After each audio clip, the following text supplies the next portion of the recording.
Hi guys, एक बार फिर से आप सभी का स्वागत है हमारे YouTube channel science vision and fun पर। दोस्तों, आज हम यूपी बोर्ड का साइंस का पेपर लेके आए हैं जो अभी करंट में हुआ था। इस पेपर में जो आपके 20 क्वेश्चन OMR वाले आ रहे हैं उनको हम हल करेंगे, जिससे आप ये जांच सकते हैं कि हमारे कितने क्वेश्चन सही गए या गलत गए।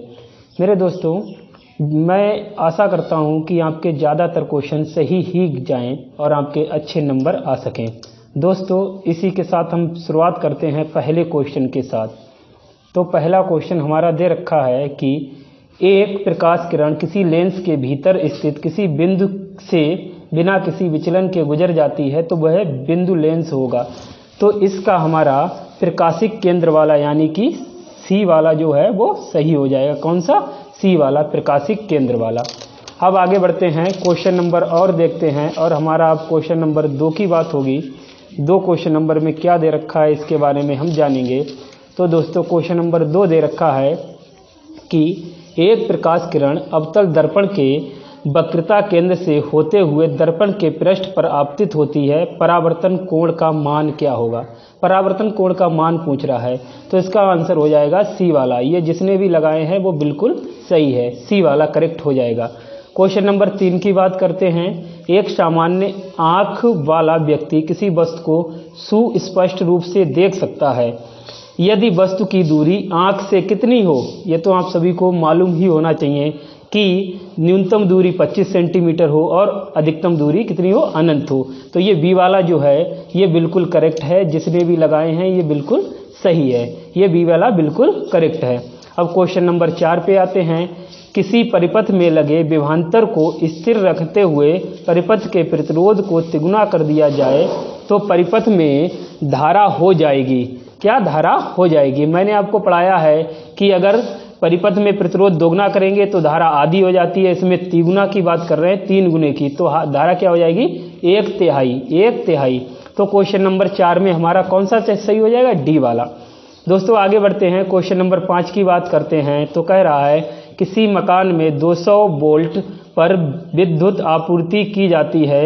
मकान में 100 ओम और 200 ओम प्रतिरोध के 2 विद्युत बल्ब प्रतिदिन 1 घंटा प्रयोग में लाए जाते हैं। प्रतिदिन विद्युत ऊर्जा की खपत होगी। विद्युत ऊर्जा की खपत की बात कर रहा है, तो इसमें हमारी जो आंसर हो जाएगा ये 600 वाट। कितनी हो जाएगा? 600 वाट। ये नहीं लगाया है किसी बच्चे ने, तो मैं आपको बता देता हूँ कितने हो जाएगा? 600 वाट। ये भी बी वाला सही हो जाएगा। उसके बाद कह रहा है कि क्वेश्चन नंबर हम आते हैं 6 पर। कह रहा है किसी गोलीय दर्पण तथा किसी लेंस की फोकस दूरियां -25 सेंटीमीटर हैं। संभवतः दर्पण एवं लेंस होंगे। दर्पण एवं लेंस क्या होंगे? तो मैंने तुम्हें बता रखा है कि अवतल दर्पण की ही फोकस दूरी किस में होती है? माइनस में होती है।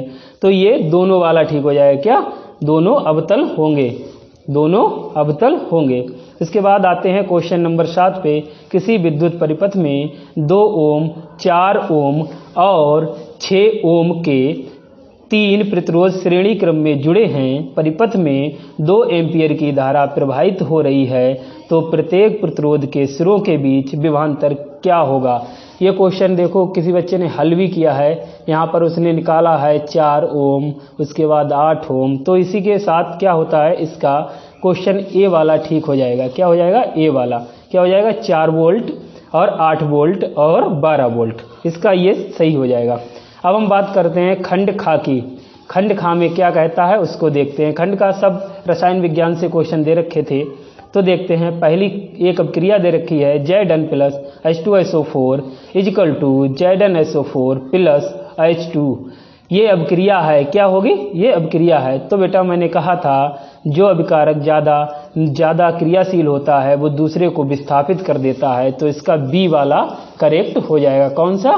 बी वाला। तो इसका बी वाला करेक्ट हो जाएगा। कौन सी अभिक्रिया हो जाएगी? विस्थापन अभिक्रिया। क्वेश्चन नंबर 9 पे आते हैं। क्वेश्चन नंबर 9 कह रहा है कि Na2CO3 का प्रचलित नाम है। Na2CO3 का प्रचलित नाम है, तो इसका धावन सोडा। कई बार मैंने बताया है अपने बच्चों के लिए, जिनको पढ़ाता हूं मैं, उनको मैंने कई बार बताया है कि धावन सोडा का सूत्र Na2CO3 होता है। अब आ जाते हैं फिर से क्वेश्चन नंबर 10 पर। क्वेश्चन नंबर 10 क्या कह रहा है? निम्नलिखित में से क्षार धातु है। तो मैंने एक चीज़ बताई है कि क्षार धातुएं, पहले कॉलम की सभी धातुएं क्षार धातुएं कहलाती हैं, हीली ना की रब से फरियाद। तो इसमें ना वाला है, सोडियम दे रखा है, तो ये एक क्षार धातु होगी। उसके बाद आ जाते हैं क्वेश्चन नंबर 11 पर। इसमें दे रखा है कॉलम ए में दिए गए यौगिकों का सुमेलन कॉलम बी में दिए गए उनके उदाहरणों से कीजिए। ए का बी से करना है। तो देखो अल्कोहल वाला किसी ने लगाया है, अल्कोहल वाला जो अल्कोहल है वो फर्स्ट वाला है, तो इसमें भी बी फर्स्ट एक ही दे रखा है, तो हम यही लगाएंगे। कौन सा? क्वेश्चन ए। किसी ने एक बार में ही लगाकर सही कर दिया है, तो कौन सा लगाएंगे? क्वेश्चन ए वाला, ए जो ए कॉलम है वो सही होगा। उसके बाद कह रहा है क्वेश्चन नंबर नीचे जब आते हैं तो कह रहा है क्षार धातुएं हैं। बेटा मैंने अभी ऊपर भी क्वेश्चन नंबर 10 पढ़ाया था आपको, और नीचे भी यही आया है। क्वेश्चन नंबर 10 कह रहा है क्षार धातुएं हैं, कौन कौन सी हैं? तो मैंने बोला था ही लीना की रब से फरियाद, तो ये बी वाला जो है वो करेक्ट, बिल्कुल करेक्ट है आपका, लीना की रब से फरियाद। अब कह रहा है एल्काइन का सामान्य सूत्र है, आइन की बात कर रहा है, एल्काइन का सामान्य सूत्र है, तो इसमें हो जाएगा सी वाला। कौन सा? सी वाला। ये जिस बच्चे ने भी लगाए हैं उसके ज़्यादातर सारे करेक्ट जा रहे हैं, लगभग उसने अच्छी तरीके से पढ़ाई की होगी। मुझे ये पेपर एक स्टूडेंट से प्राप्त हुआ है। क्वेश्चन नंबर आगे की बात करते हैं। अब हम क्वेश्चन नंबर 14 पे आ जाते हैं। क्वेश्चन नंबर 14 कह रहा है, अब ये खंड गा की बात कर रहे हैं। आइए खंड गा पे आते हैं। खंड गा जो हमारे बायोलॉजी से दे रखे हैं सारे क्वेश्चन। कह रहा है पौधों में जड़ों द्वारा अवशोषित जल व खनिज लवण का परिवहन किसके माध्यम से होता है? तो इसका ए वाला सही है, करेक्ट है, बिल्कुल जाइलम द्वारा होता है। उसके बाद करते हैं क्वेश्चन नंबर 15, स्वस्थ मनुष्य में सामान्य रक्तदाब होता है। ये तो ज़्यादातर मुझे पता है सभी बच्चों का करेक्ट गया होगा। क्या होगा? 120/80, 120/80। अब क्वेश्चन नंबर 16 पे आते हैं। इसमें दे रखा है निम्न में से कौन सा समजात अंगों का सर्वश्रेष्ठ उदाहरण है? समजात अंगों का सर्वश्रेष्ठ उदाहरण है, ये वाला कतई बिल्कुल करेक्ट है, ये वाला कतई बिल्कुल करेक्ट है। ये है चमगादड़ व पक्षियों के पंख। क्वेश्चन नंबर 17 पे आते हैं। दे रखा है मेंडल के अनुसार मटर के पौधों में निम्नलिखित में से कौन सा जीनोटाइप लंबे तने व झुर्रीदार बीजों के लक्षण व्यक्त करेगा? तो मैंने बताया है ये जो कैपिटल टी होती है वो लंबे पौधों के लिए होती है, और आर होते हैं वो झुर्रीदार। बिल्कुल सही है, ये भी बिल्कुल सही है। अब आते हैं क्वेश्चन नंबर, बात करता है हमसे 18। कह रहा है द्विविखंडन विधि द्वारा अलैंगिक जनन होता है, द्विविखंडन विधि द्वारा। तो आपको बताया मैंने अमीबा में क्या होता है, इसने नहीं लगाया है अमीबा, लगता है इसने बायो का कम पोर्शन लगाया है, 3 क्वेश्चन छोड़ दिए हैं, या तो इसने कि यही टिक किए हैं। तो 3 क्वेश्चन है, इसमें अमीबा हो जाएगा क्वेश्चन नंबर 18 में।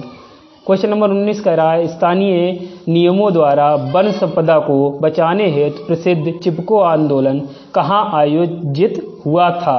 तो चिपको आंदोलन की बात कर रहा है तो हिमालय के गढ़वाल क्षेत्र में। कहाँ? हिमालय के गढ़वाल क्षेत्र में, ये पौड़ी गढ़वाल वाला क्षेत्र बता रहा है, वहीं पर। उसके बाद कह रहा है जठर ग्रंथियाँ उपस्थित होती हैं, ये तो ज़्यादातर सबको पता होना चाहिए, कहाँ होती हैं? जठर ग्रंथियाँ उपस्थित होती हैं। तो 19 वाले का तो हमारा ए होगा, और 20 वाले क्वेश्चन की बात करेंगे तो बी होगा।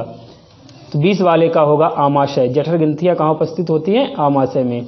तो दोस्तों अगर आपके जितने भी क्वेश्चन सही गए हों, एक बार मेरे इस चैनल पर आप कमेंट में लिखकर मुझे बताएंगे मेरे 20 में से 18 या 19 या 20 कितने भी सही गए हों, तो एक बार ज़रूर बताएंगे, और हमारे चैनल को लाइक और सब्सक्राइब भी करेंगे। ऐसी ही वीडियो के लिए अगर आप कमेंट करेंगे तो मैं आपके लिए और भी पेपरों की वीडियो डालूंगा। इसके ही साथ मैं आपसे विदा लेता हूँ। बहुत बहुत धन्यवाद आपका, अगर आप मेरे चैनल पर जुड़ेंगे।